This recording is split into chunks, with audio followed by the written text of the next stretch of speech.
Graça e paz, tudo bem com você? Tudo bem com a sua família? Pastor Josué Gonçalves por aqui. Olha, eu gravei uma série de live ouvindo a história de grandes líderes no Brasil, pastores de muita relevância. Hoje nós vamos começar ouvindo a história de como tudo começou do meu amigo pastor Silas Malafaia. Gente, que história extraordinária. Eu terminei até emocionado batendo papo com meu amigo, porque eu não conhecia alguns detalhes da história do seu ministério, da sua juventude, da sua vida. Vale a pena você assistir todas e até o final. Se você quer receber a notificação de todas as histórias que nós vamos postar aqui, todos os vídeos, você precisa se inscrever no meu canal. Então, se inscreva no meu canal, já clica aqui no gostei, certo? Também no sininho para receber as notificações. Pega esse link aqui do YouTube, manda para todos os seus amigos, para suas amigas, manda para a sua igreja, vale a pena, é muito edificante. Então, vamos para a primeira história desta série. Vamos para o nosso vídeo de hoje.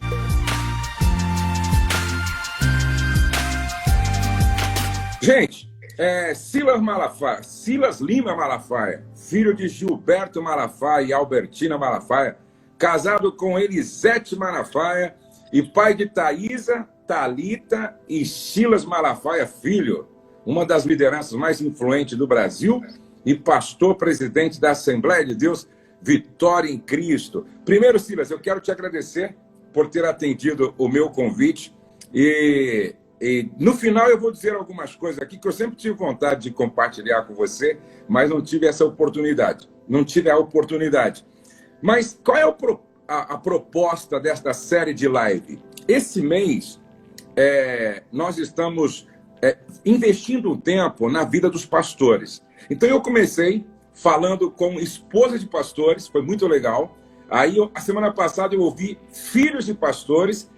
E essa semana eu estou ouvindo os pastores. E cada um vem aqui e conta um pouco da sua história. Porque a ideia é a gente influenciar, motivar, animar os jovens pastores.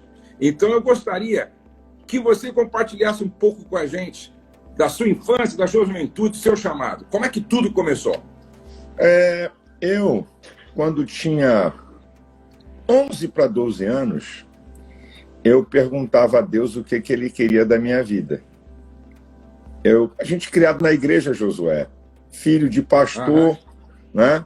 E uma família tradicional de pastores, meus tios e meu pai, né? Então, eu já nasci nesse ambiente. E eu perguntava a Deus o que ele queria da minha vida. Eu tinha uns 11 para 12 anos.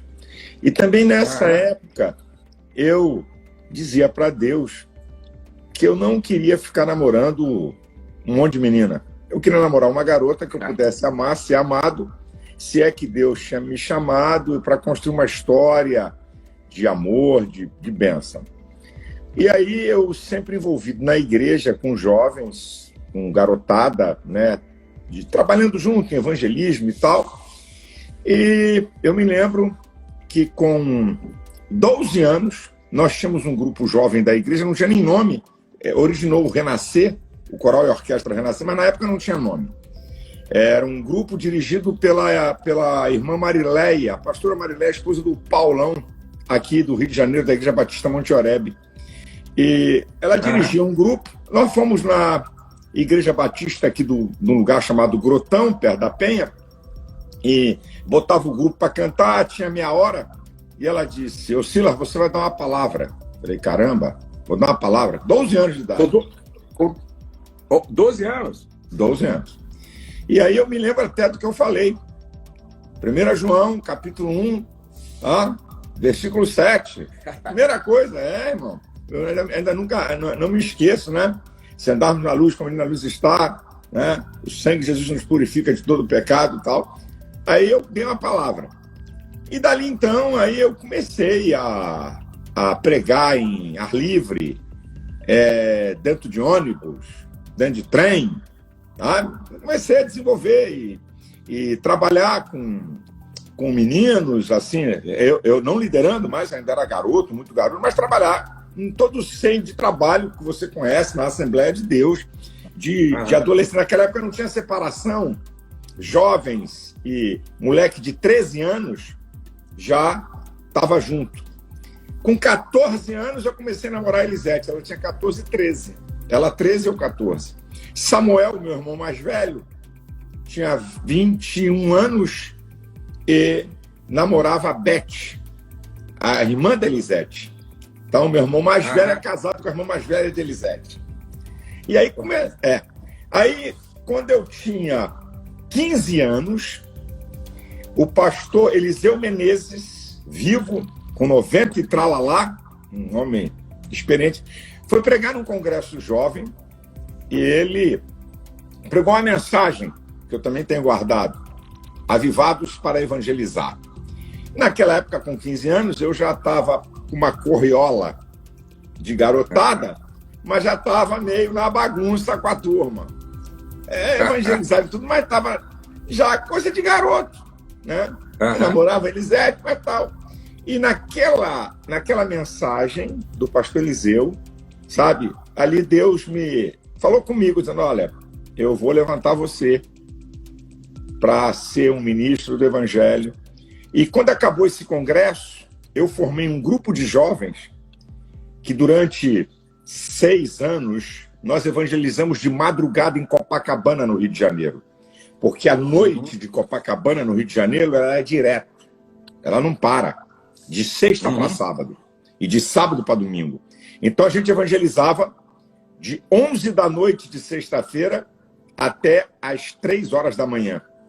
Ali foi um campo, para mim, espetacular, de experiências incríveis, de salvação de gente transformada, de evangelismo pessoal. As demandas que eu encontrava me fizeram eu, né, tem que pesquisar a Bíblia. Agora, um fato aqui que eu não posso esquecer, que é muito importante, é que quando eu tinha entre 6 e 10 anos de idade, meu pai, que você conheceu, um cara terrivelmente disciplinado, meu pai começou a me ensinar a guardar textos da Bíblia. Então, de 6 a 10 anos. E interessante que depois eu fui ver, essa idade, existe um processo na mente do ser humano chamado lateralização. Esse processo é o seguinte: a área do aprendizado, como é que Deus faz, é incrível, né?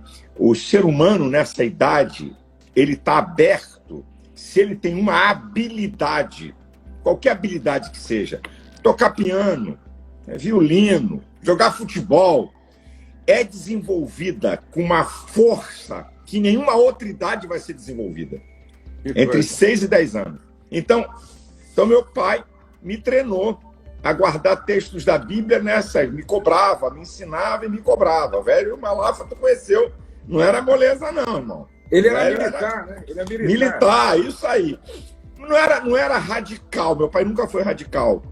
Nós sempre fomos meu pai foi um cara de visão aberta, porque fundou com o pastor Lourenço Ouço o Instituto Bíblico Pentecostal em 1962. Então meu pai era um cara aberto, mas rígido na disciplina daquilo que ele ensinava. Isso me ajudou muito. E também houve um outro fator, que com a idade de 11, 12 anos, na escola dominical, que era uma coisa muito importante, as pessoas pensam que as coisas da vida não têm história. Nós estamos vendo uma geração que pensa que a vida é filminho de rede social de 1 minuto. É verdade. Eles estão pensando que as coisas saem prontas. Eles não sabem o que é história. Eles não entendem que não existe homem sem história, nem história sem homem. Exatamente. Então, esse é um problema grave nessa geração dos nativos digitais e na seguinte. É um negócio muito sério. Então, você veja, aí a escola dominical tinha um professor muito especial chamado Oldemar, e ele promovia concurso de citar texto. Aí, meu irmão, meu pai me ensinou de 6 a 10 anos, aí, meu brother, me aguçou mais ainda a guardar texto da Bíblia para me derrubar qualquer um que vinha, e ninguém levava mesmo. Na época, eu derrubava qualquer um em guardar texto da Bíblia. Então, você vê, Aí, quando eu tenho depois uma idade mais um pouquinho, entre 15 e 21 anos, né, eu já tinha muito texto na Bíblia na minha memória, muito texto na Bíblia na minha memória, mas fui aguçado, não apenas a ter um texto na minha memória, mas a fazer conexões de textos para poder responder à minha fé. Então, a evangelização me despertou para isso, certo? Uhum. Eu, então, casei com a Elisete quando eu tinha 21 anos. Eu 21 e ela 20. Eu casei. Eu trabalhava numa empresa até famosa no Brasil, chamada Elman Chips, empresa de salgadinhos. Né? Isso. Depois disso, Josué, eu saí dessa empresa porque tinha um gerente da empresa que era evangélico, amigo, falou, não, vamos montar uma distribuidora desse negócio. Ele conhecia onde é que era o atacado de fábricas similares e tal. Aí nós montamos uma empresa e eu tinha uma Kombi. Como na época que eu trabalhei nessa empresa, eu fazia a Baixada Fluminense, eu conhecia tudo da Baixada Fluminense. Aí ele falou, você vai atender a Baixada Fluminense e eu vou atender outras áreas. Aí, esse tipo de venda, você é vendedor-entregador. Então, você vende e entrega o que tem lá dentro do carro. Aí, rapaz, olha que coisa incrível. Eu vinha entre Nilópolis, aqui no Rio de Janeiro, da Baixada, em direção ao Rio de Janeiro, é uma cidade dormitório. Eu vinha e eu, dentro da Kombi, comecei a chorar, dizendo, mas não é isso. Deus não quer isso de mim. Deus não me chamou para ser... Eu vinha chorando e vinha dirigindo a Kombi. Falei, Deus, me dá um sinal, porque não é isso aqui não. Isso aqui não é... Eu não fui chamado para esse negócio. Eu vinha chorando. E nessa avenida, você tem uma subida, à esquerda pega um viaduto, depois você vai descer. Quando eu estou subindo com essa Kombi, um caminhão que estava lá no ápice da subida, um caminhão truncado, ele para e desce. Vem na toda, descendo. Em frações de segundos, quem estava escorando embaixo, eu numa Kombi. O caminhão veio, entrou por dentro da Kombi, passou a 2 centímetros do meu rosto, arrastou a Kombi até o final, sobrou um espaço para minha perna, porque era para decepar minha perna direita, e quando a Kombi parou num poste, numa verdadeira amassada, toda amassada, e que eu pulei, eu até caí, porque quando eu tentei sair, eu não tinha posição para me segurar. O motorista saiu apavorado, pensando que tinha me matado, porque não conseguiu ver quem estava dentro da Kombi, eu estava já do lado de fora. Aí ele gritando, eu bati nas mãos dele e falei, ei, rapaz, calma que sou eu. Ele falou, o que é você? Eu falei, sou motorista, rapaz, tá tudo... Só estava um pouquinho arranhado na mão. Aí ele falou, rapaz, você tem Deus mesmo, cara. Aí o Espírito Santo falou assim para mim, esse é o você sinal. não queria um sinal? Aí, a partir dali, eu saí de tudo isso, chamei a minha esposa e falei para ela, você está proibida de dizer a teu pai que eu preciso de alguma coisa. Se Deus me chamou, Deus vai me dar uma solução para me sustentar você. E aí, essas coisas, Josué, marcam a história de qualquer pessoa, não é? Para que as pessoas não conhecem. Muitas vezes as pessoas vê você agora, me vê agora, e pensa que isso tudo veio pronto, sabe? Verdade. E que um cara, um milionário, olhou para tua cara e disse assim, gostei de você, vou bancar tudo, vou pagar tudo, vou fazer tudo, sabe? Não sabem de nada. Aí acontece um outro fato. Eu, quando já estava crente, 21 para 22, tá casando com a Elisete. Eu fui consagrado aos 23 anos. Eu me lembro que uma vez sentado em frente à televisão com meu sogro, vendo Jimmy Swaggart, né? Para mim foi o maior pregador de televisão de todos os tempos, né? Não vi ninguém pregar com uma unção e com a graça como aquele cara. Eu disse assim para o pastor Santos, um dia eu vou pregar aí dentro desse troço. Aí o pastor Santos falou assim, meu filho, sonhar faz bem para a saúde. Sonhar faz bem para a saúde. Sonha. Zé Santos não era mole não, cara. E aí, rapaz, a história, eu posso continuar falando? Posso continuar? Pode sim. E aí, pai, um dia, eu disse, já com 23 anos, novinho de pastor, eu falei, bem, se Deus quer me usar nesse veículo, né? Se Deus quer me usar, ele vai me abrir uma porta. Aí, olha o que eu fiz. Eu falei, bem, eu vou fazer o seguinte, vou ver como é que é isso. Aí cheguei na antiga TV Record, que era do Silvio Santos ainda, porque não era ainda da Igreja Universal. Cheguei na porta, eu disse, eu queria falar com um diretor aí da emissora. Aí o cara disse para mim, mas que diretor? Não, eu quero falar aí com um diretor, que eu quero fazer seu programa de televisão. Eu não passei da porta. Eu não passei da porta. Aí, muito bem. Aí, vai ouvindo. Fui na Bandeirantes. Cheguei na TV Bandeirantes do Rio de Janeiro, um diretor comercial me recebeu. E aí foi a coisa mais cômica. Ele falou, o que você quer falar? Eu queria fazer um programa de meia hora, eu queria saber quanto é que é, como é que é. Aí ele diz assim uma palavra para mim, você me traga um piloto. E o que é piloto? Eu cá comigo. Avião? Eu falei, trazer um piloto de avião? Eu era um analfabeto nesse troço. O cara falou, você me traz um piloto que eu vou ver se tem conteúdo, qualidade, e eu ia perguntar a ele o que era piloto, irmão. Não podia falar, e depois eu te dou o preço. Como é que é? Eu saí dali, irmão, dizendo, caraca, tá, muito obrigado. O cara foi até atencioso, me deu um cartão. Aí, meu irmão, eu fui investigar o que era piloto de televisão, que era nada mais, nada menos do que um programa experimental que você grava, manda e o cara verifica o que você fala, o que é conteúdo, qual é o estilo, qual é a estrutura. Aí eu falei, ok. Falei, mas vou no SBT. Aí fui no SBT. Aí no SBT acontece uma coisa legal, interessante. Como é que Deus trabalha? Eu fui a um cara me mandou para um outro, o outro me mandou para outro, dentro do SBT. O outro me mandou para outro. Quando eu cheguei no 7º, e eu igual um besta, sem saber que os caras estavam de safadeza brincando comigo. Quando eu cheguei no 7º, cara, e eu crente que eu... Aí o cara, espera um instantinho que você vai falar com fulano de tal. Aí mandava para outro. Eu me identifiquei que eu era um pastor. Aí o cara ficava 2, 3 minutos, quase rindo na minha cara. Espera um instantinho que é outra pessoa. Quando eu cheguei no 7º, o cara disse assim, pastor, vou acabar com essa brincadeira. Espera um instantinho.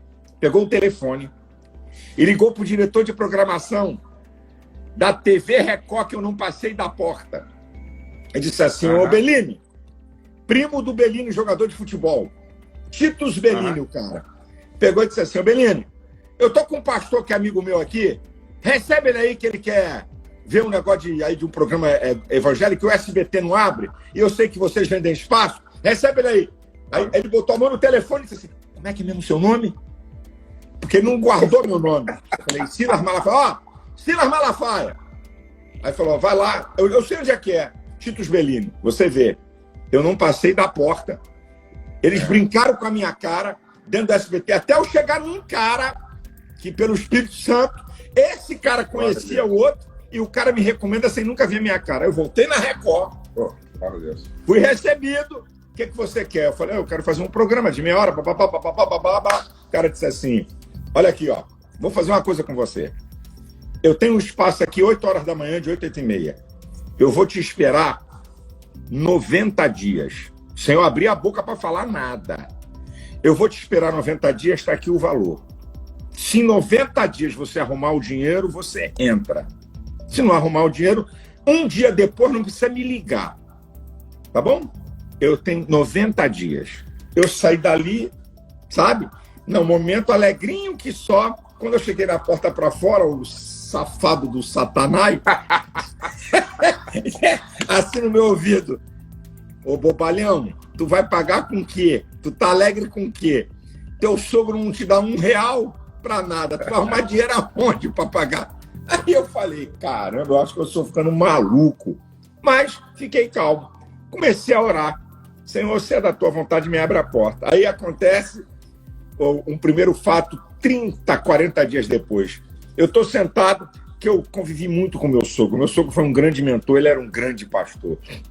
Meu sogro, né? Então, tomava café com ele, eu estou na mesa E naquela época, quem comprava instrumento, equipamento para a igreja era eu.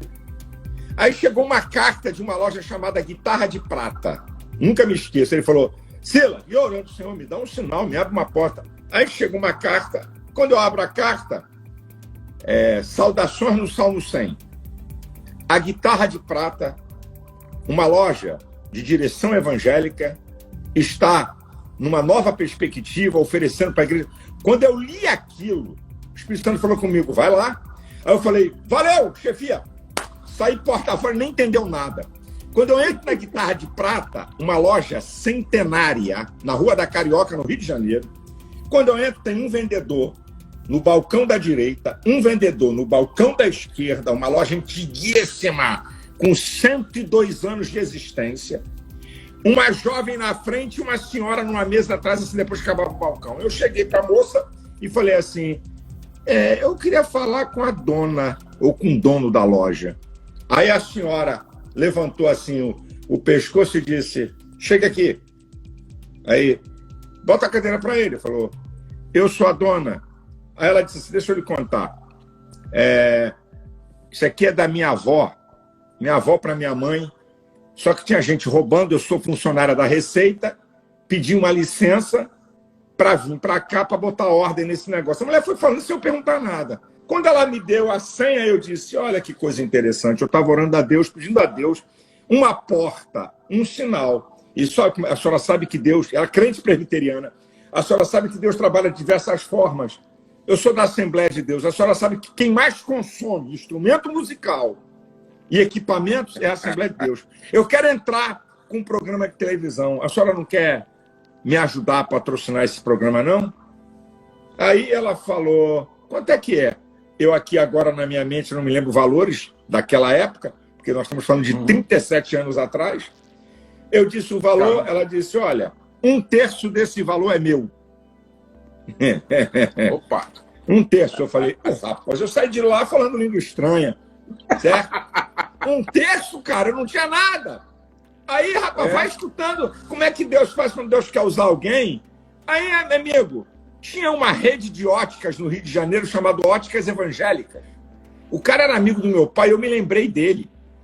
Corri na loja matriz, pedi para falar com ele, contei a história e ele falou, 30% eu te dou. Na época, tinha 60%. Tinha uma empresa, aí já 23 anos, tínhamos o Coral e a Orquestra Renascer, viajava muito, e usávamos uma empresa chamada Minitour Turismo, uma empresa de ônibus, de aluguel de ônibus de turismo. Aí eu falei, o gerente muito meu amigo.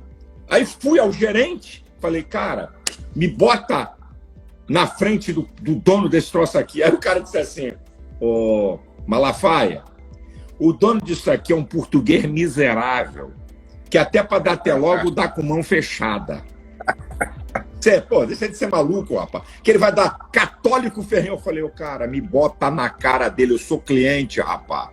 Deixa o resto comigo. Tem coisa que tu não entende, tu não sabe o que é Deus, rapaz. Porque ele não era crente, gostava de conversar comigo. Bem, ele arrumou um encontro. Quando eu entrei na sala, o português tinha uma empresa grande de ônibus e uns 300 Scanias, caminhão, depósito, cara rico e tal. Quando eu entrei, nunca vou me esquecer da cena, eu entrei, o cara escrevendo, assim, sem olhar para mim, ele disse assim, vai fulano, porque tempo é dinheiro.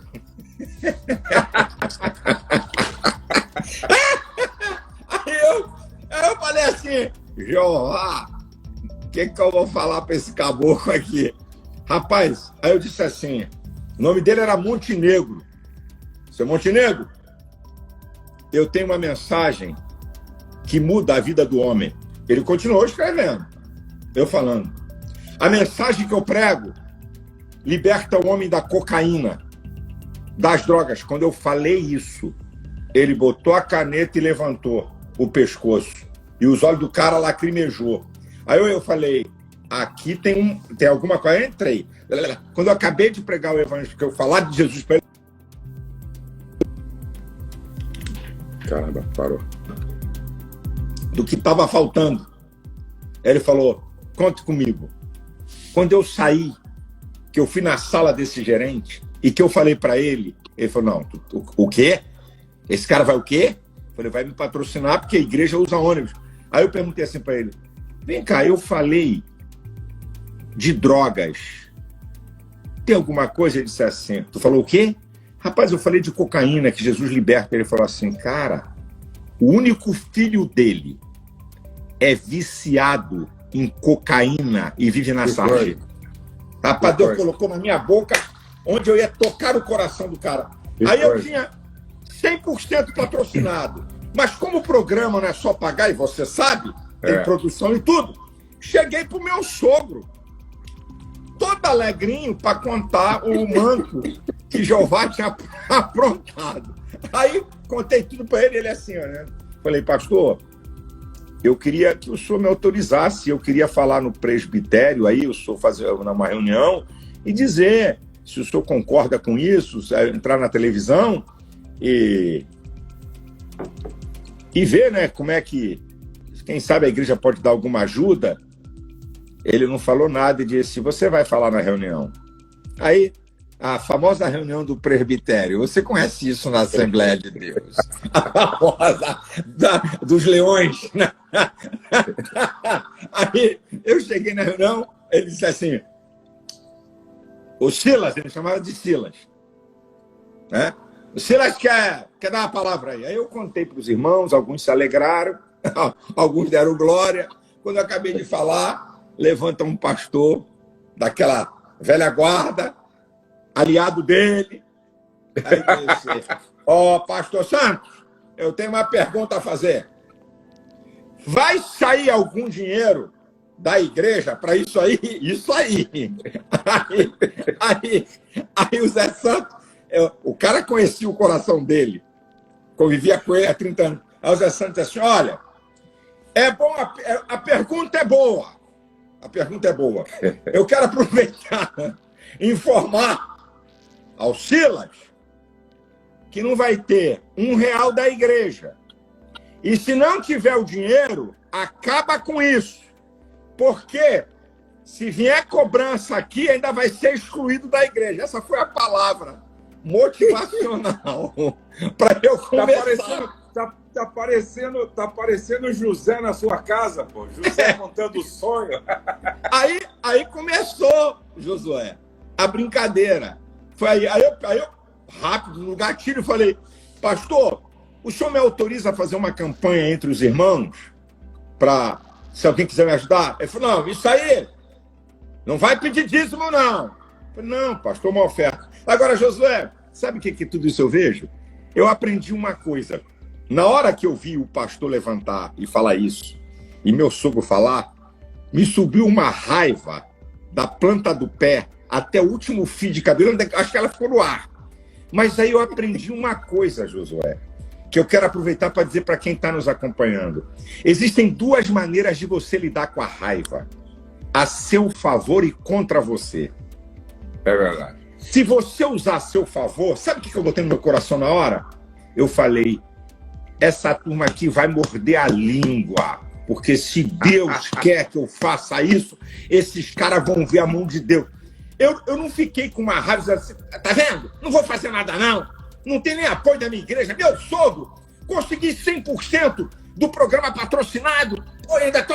Não, sabe? Porque tem pessoas que usam a raiva contra si, perdem seus sonhos, seus projetos. E é interessante, né, Silas? Você está contando aí, eu estou aqui pensando, cara, no poder de um sonho. Olha Sim. O poder de um sonho. E quantas pessoas, Silas, desistem, no primeiro obstáculo, desistem no primeiro desafio. Pô, o que você está contando aí para os nossos jovens que estão começando, é poderoso, Porque eu sempre digo o seguinte, olha, Deus mostra o seu futuro profético, só que ele não mostra, o processo para você chegar lá, entendeu? Perfeito. É um processo. E não tem jeito, toda história é precedida, todo sucesso é precedido por uma história de dor, de desafios. Mas e aí? Aí você entra na televisão e... Aí, camarada, aí você falou uma coisa interessante, porque lá em Lucas 24, 26 diz assim, convinha que o Cristo padecesse para que entrasse na sua glória. Até Cristo, para entrar na sua glória, padeceu. E as pessoas querem as coisas prontas, irmão. Não vai ter, não. Não tem como. Aí, rapaz, olha o que é que eu fiz, Josué. O pastor que disse para mim que não ia ter R$1 da igreja, não tinha um centavo da igreja. Naquela época não era real, era cruzeiro, sei lá, não lembro como é que era a moeda, cruzeiro novo. Falou, não vai ter nada? Quando eu abri o programa, eu disse, pastor, eu queria 2 coisas, se o senhor me permitir. Número 1, dizer que esse programa tem o apoio da Assembleia de Deus da Penha, que era a minha igreja. E número 2, todo o programa eu quero que o senhor encerre, porque o senhor é o meu pastor, e no final do programa, o programa era 30 minutos, o senhor vai ter de 3 a 4 minutos para dar uma palavra do que o senhor quiser. Aí ele falou assim, Silas, você conheceu o pastor Santos? Eu não tenho jeito para isso. Eu falei, pastor, eu também não, mas jeito a gente aprende, o senhor não é burro. Vamos lá. Aí, olha como é que ele era um cara de visão interessante. Aí ele foi, todo o programa, estava lá na hora de abrir o programa, né? Programa Renascer, que era o nome, né? Apoio à Assembleia de Deus da Penha, o endereço bonitinho, Rua Honório Bicalho 88, ainda era o tempo primeiro antigo, muito bem. Depois de 1 ano, ele fazendo isso, ele me chamou e disse assim, meu filho, Deus chama cada pessoa para uma coisa, não chama todos para a mesma coisa. Segue você. Isso aí, Deus chamou você para isso. Segue você, eu não vou mais participar. Desenvolva seu ministério. Olha, eu não botei ele para fora, ele podia ficar até o dia de morrer, que eu não ia tirar nunca. Mas a visão de um cara, sabe, maduro, para discernir, ó, televisão. Ninguém estava em televisão, Josué. Eu fui pioneiro das Assembleias de Deus. Só tinha 2 caras na televisão. Certo? Agora, uma coisa importante, Silas, é que você falou aí, que eu acho que o pessoal que está assistindo, são muitos pastores que estão nos assistindo agora, precisa aguardar. Você poderia olhar aquela negação do seu sogro com ressentimento e dizer, esse cara nunca vai fazer parte desse projeto. Aí você pega o cara, honra ele, honra a igreja e simplesmente olha o que Deus fez com o seu ministério, cara. Olha onde Deus te levou. Esses jovens precisam entender isso, entendeu? Muitas vezes, Deus permite essa resistência para ver até onde o seu coração realmente tem uma motivação santa, né, meu? Alinhado com o coração dele. Porque tem gente com a primeira decepção como pastor, simplesmente sai difamando, detonando, não coloca o nome, não participa. Você entendeu que era um processo de Deus trabalhando em você, entendeu? E aí você, de certa forma, tem uma grande lição para todo mundo, né? E você sabe o que eu aprendi, Josué? Depois disso, com os anos se passaram, eu membro da igreja, e Deus começou a abrir portas, aí virou programa em rede nacional. Eu tive programa dublado em inglês, exibido para 125 nações do mundo. E aí... Mas, Josué, eu nunca olhei o meu pastor como um igual. Aqui é que tá. Eu sempre olhei o meu pastor como uma autoridade espiritual sobre a minha vida. Eu nunca olhei meu pastor nem de frente, nem olhei ele assim. Eu sempre olhei ele assim. Esse homem aqui é uma autoridade espiritual na minha vida. Se a turma nova entender que quem é mentor deles é uma autoridade espiritual sobre a vida dele, amanhã, com certeza, é aquela história. Josué, até o capítulo 24, quando Moisés já está morto, Deus, quando chama Josué, no capítulo 1 de Josué, já morto, diz assim, e falando Deus com Josué, servo de Moisés, Moisés, servo do Senhor. Josué é tratado até o capítulo 24 como servo de Moisés. Depois que o cara já estava morto um montão de tempo. Só depois que a Bíblia muda, como é que vai tratar Josué? Rapaz, tem nego enganado, meu amigo, nesse ministério. Então, eu nunca... E outra, Josué, eu cheguei a arrecadar 20 vezes a arrecadação da Assembleia de Deus da Penha.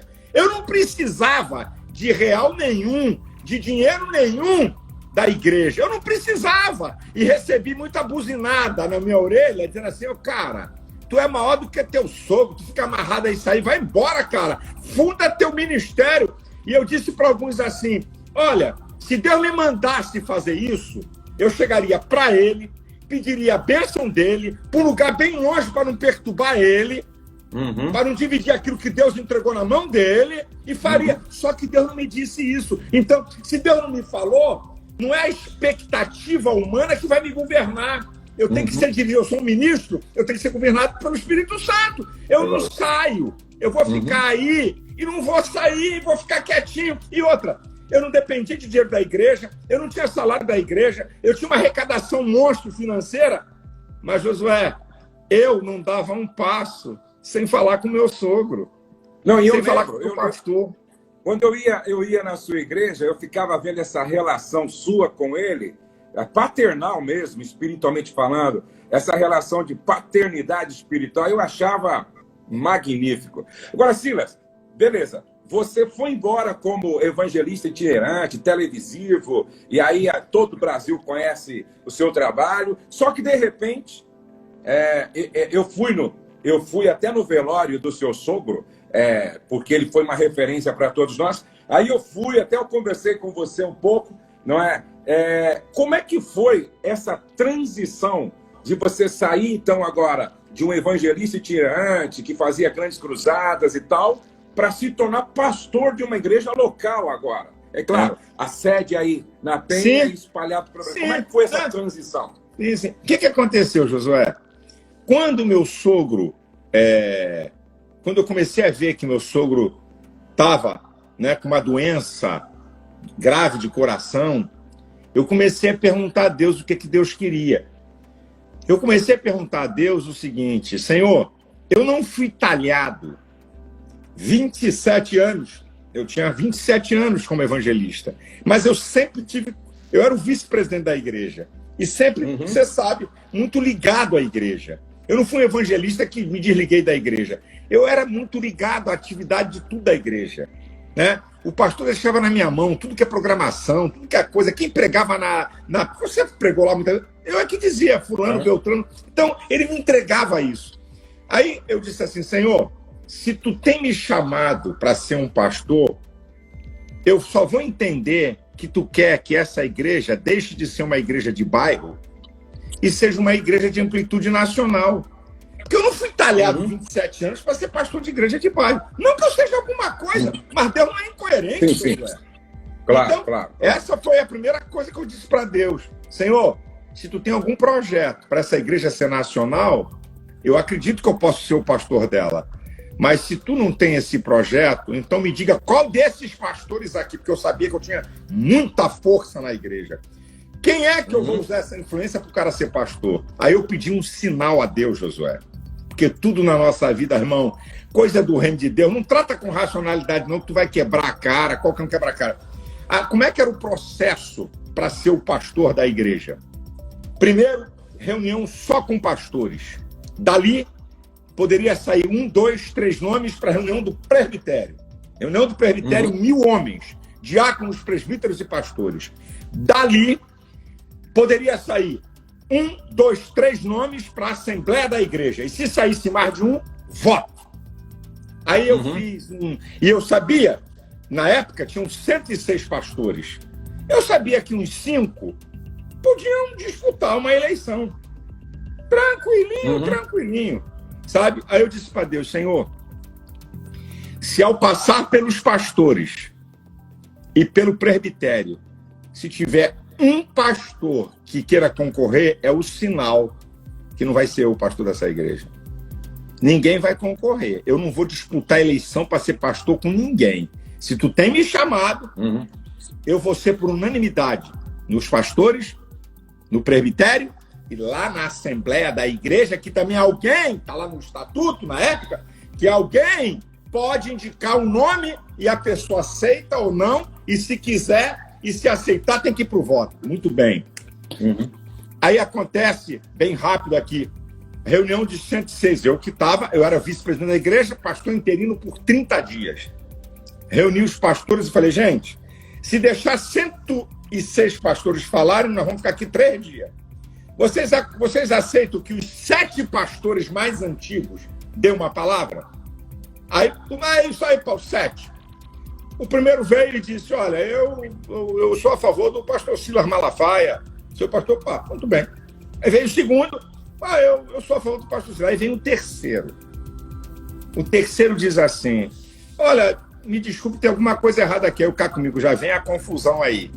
Quando o cara começou a abrir a boca, já vem a confusão aí. Tava muito bonita a brincadeira. Ele disse assim, senhores, com todo respeito, eu acho que a primeira pergunta que nós temos que fazer aqui é a seguinte, se o pastor Silas Malafaia quer ser pastor sobre nós, se ele disser que não, então nós vamos discutir aqui quem é.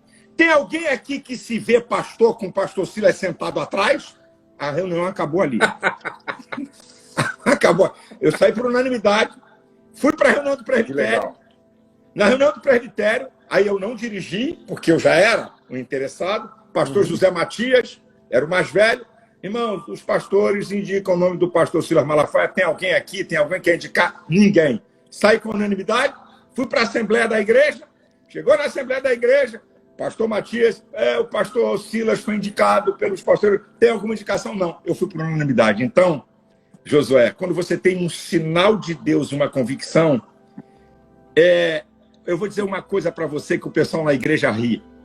Por muito tempo, não foi 1 mês nem 2, mas por 1 ano, eu sonhei várias vezes com meu sogro, dizendo, Silas, olha o dinheiro, Silas, olha os obreiros. Eu acordava assustado, pensando que ele estava vivo, me chamando a atenção. Foi o ano mais apavorante da minha vida. Sabe por quê? Porque eu dizia assim, como eu, um cara desse, do pau, meu sogro, um homem pacífico, meu sogro, um pastorzaço, que eu não chego nem no fiapo da unha do cara, como é que esse povo, como é que eu vou lidar com esse povo? Como é que esse povo vai me aceitar? Josué, foram um ano de acordar de madrugada assustado, de dizer, meu Deus, como é que eu vou dirigir essa igreja? De susto, de medo. Camarada. Agora, Silas, isso é maravilhoso, cara. Quando as pessoas vê a sua igreja tá engajada em torno da sua visão, quando as pessoas veem os seus pastores engajados em torno da sua visão, eles não entendem, porque talvez eles nunca ouviram isso de você, cara. Eles nunca ouviram. Porque às vezes as pessoas pensam que é só pela influência, só pelo seu poder de comunicação. Não, existe um coração de pastor, entendeu? Existe uma vulnerabilidade. Quando você fala assim, pô, eu olhava para o meu sogro e olhava para mim, falava, pô, como é que eu vou fazer? Isso é vulnerabilidade. Eu acho que é isso que as pessoas precisam entender. Silas, infelizmente, a gente tem pouco tempo e bastante coisa que a gente tem que ter umas 2 horas para conversar aqui. Bom, veja só, suponhamos que você recebe aí 5 jovens pastores na sua sala e diz assim, pastor Silas, estamos começando o ministério. Rapidinho, dá 3 conselhos para nós, assim, ser tão abençoado como você foi. Qual 3 conselhos você daria para esses jovens pastores? Primeiro eu diria para eles, vocês estão debaixo da autoridade de quem? Tenha um mentor. Tenha uma autoridade espiritual sobre a sua vida. Número 2, vai orar para Deus te revelar qual a direção que Ele te dá. Número 3, não largue a sua família. Ministério não foi feito para jogar mulher e filhos às traças do diabo. Cuide da sua família. Eu daria esses 3 conselhos rapidinho para qualquer um que está começando. Ótimo. Qual é o seu maior sonho hoje, Silas? Meu maior sonho hoje, Josué, é que em cada cidade desse país tem uma igreja que eu sou pastor. Esse é o primeiro. Cada cidade. Eu quero que nos 5.700 municípios desse país tenha uma igreja. 2, eu vou dizer logo, são os 2 da ponta. 2, eu quero abrir escolas top. Deixa eu te explicar uma coisa. Aquilo que você tem raiva e que você é inconformado é que Deus levantou para você fazer. Já dizia Mike Murdock. É o seu propósito. É o seu propósito. Eu sonho em fazer escolas onde o moleque entra e quando ele acabar aquele ciclo, ele saia falando inglês. Pô. Não precisa ir para cursinho. Show. Eu sonho em fazer escola de ponta. De ponta. A igreja aqui bancando, sabe? É escola de ponta, para quem quer estudar, para quem quer aprender a disciplina. Esses são os meus 2 maiores sonhos. Inclusive, eu encontrei lá em Boston um membro da sua igreja estudando em Harvard, patrocinado pela sua igreja. Eu, quando assumi a igreja, eu fiz o desafio para os jovens. O primeiro jovem, comprovadamente membro da igreja, até 28 anos, que passar para Harvard, a igreja banca todo o curso. E olha, aquele trem lá é duro, irmão. Aquele trem é duro, pagar a moradia e a universidade. E eu tenho a grata satisfação, Josué, nesses 10 anos, pelo menos uns 15 jovens, onde eu paguei ou a estadia, ou parte do curso, estudando no exterior, sabe? Em Princeton, tá? Estudando nas maiores universidades do mundo. Garotos e meninas inteligentíssimos. Já tenho menina formada em medicina nos Estados Unidos, casada com um americano, e que a igreja ajudou de alguma forma, ou ajudei com passagem de avião, ou ajudei pagando parte do curso, ou ajudei pagando parte, porque eu acredito que reino de Deus não é dentro da igreja, não. Reino de Deus é na economia, na ciência, na arte, na política, no judiciário, em tudo que é lugar. Então, e esse menino, um garoto top, cabeção, sabe? Cabeção ele. Tá lá e acho que deve e são esses caras que amanhã... São esses caras que amanhã vão ocupar um lugar de relevância na política, no governo, no ministério. Não é? Perfeito. Agora, como é que você define rapidinho o ministério pastoral para você hoje? Como é que você definiria? Eu digo que o ministério pastoral, sabe que ele é difícil? Porque você toma conta de alguma coisa que não é tua. O ministério pastoral é você ser um mordomo principal de Jeová. Do lado de cima. Nada é teu. Você está tomando conta para quem é dono, então cuidado com o que você está fazendo. Porque eu aprendi uma coisa, Josué, meu carro, sabe? Se eu arranhar meu carro, se eu ralar meu carro no meio-fio, é meu. Agora, quando alguém me emprestava um carro, caramba, meu Deus, me guarda, não deixa eu arranhar o carro, não, porque não é meu. Então, o ministério pastoral é um cuidado extremo. E aí, por quê? Nós estamos lidando com vidas eternas, não com negócio, não com produto. Então, eu acho que o ministério pastoral é um cuidado máximo de você tomar conta de alguma coisa que não é sua. Você tem que ter esse entendimento. Você não é dono aqui de nada. Você toma conta para quem é dono. Na verdade, você tá cuidando da noiva de alguém, não é? E cuidar da noiva do outro, meu. É dose. Por que um pastor, Silas, não pode andar sozinho? Irmão, quem anda sozinho é medíocre, porque o ser humano constrói através das relações sociais. O ser humano é o mais ignorante, a criatura mais ignorante quando nasce, para se tornar mais inteligente quando cresce. Isso só é possível através das relações sociais. Ponto 1. Ponto 2. O ministério não é só o que diz respeito à minha pessoa. O meu propósito está entrelaçado a propósitos de outros. Esse é o reino. Você sozinho, você... E outra coisa também, Josué. Eu sou pastor de uns 700 pastores, certo? Eu sou pastor de mais de 100 mil membros. Todo mundo me olha como autoridade máxima.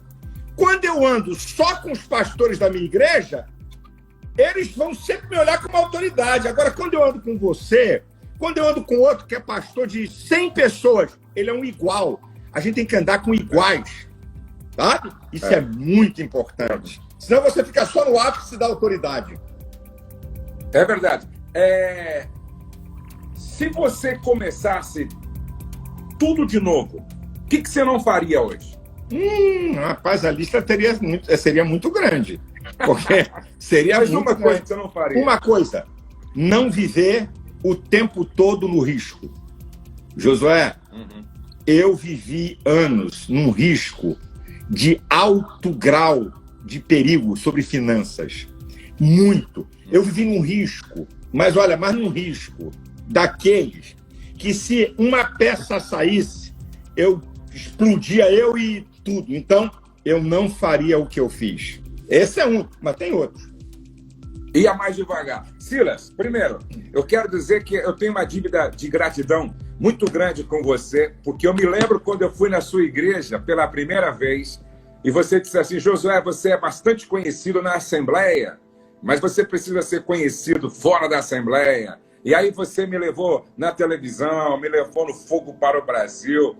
Para quem não sabe, a primeira vez que eu fui para Israel, o Silas que nos levou também, eu e mais um grupo de pessoas, e você tem um papel preponderante no meu ministério também. E não só no meu, mas de tantas vezes eu vejo o Cláudio Duarte falar, outros falarem, e nós louvamos a Deus pela voz que você é na nação.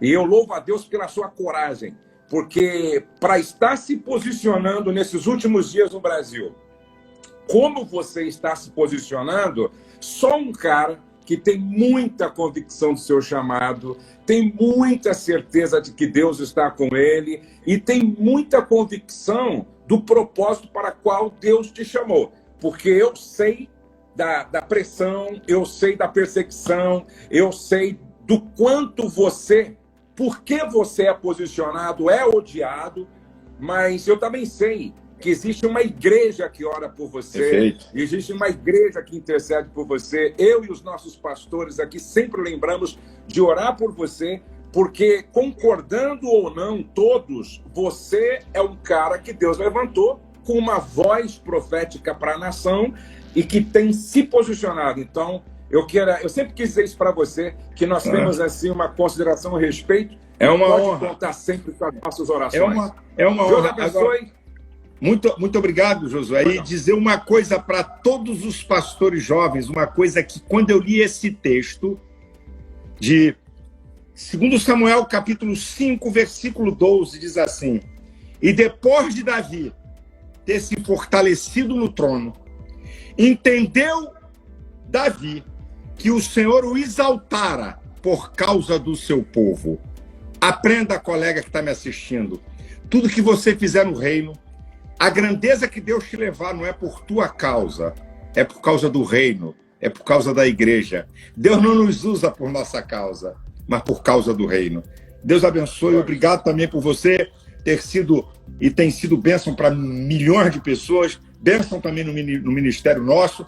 Que Deus te abençoe, você e tua família. Ao ver teu filho ascender nessa geração, mesmo não estando... Porque Deus é que faz isso, Deus leva a gente, né? Deus leva você e vai levando, Deus é que faz. Mas eu, de longe, disse assim: olha lá, sabe por que esse menino está ascendendo? Porque ele tem um pai que é exemplo, ele tem um pai que tem compromisso com a chamada, ele viu esse modelo. Eu também nunca disse isso para você, nem para teu filho, mas já disse para vários da geração do teu filho. Eu disse: ó, sabe por que esse rapaz é isso aí? Escola, família, exemplo. Olha lá, ó. Não é um bobalhão que caiu de paraquedas no nosso meio e virou garoto legal da rede social. Parabéns pelo trabalho que ele está fazendo. Diga a ele que eu admiro e Deus abençoe você, Josué, e a sua família. Vamos tirar uma foto aqui legal agora. Vai lá. Aí. Deus abençoe. Grande abraço. Um beijão na Elisete e na família toda. Igual. Deus abençoe. Eu tenho certeza que você gostou. Eu tenho certeza que você gostou. Lembrando, se você ainda não se inscreveu, nós estamos chegando a 1 milhão de inscritos. E você pode nos ajudar enviando esse link para todos os seus amigos e convidando-os para se inscrever no meu canal. E assim você está fazendo parte desse grande projeto de implantação da cultura do Reino de Deus nas famílias. Olha, não perca as outras histórias. Lembre-se, nenhum sucesso justifica o fracasso de uma família ou de um casamento. Você nasceu para vencer. Até o nosso próximo encontro.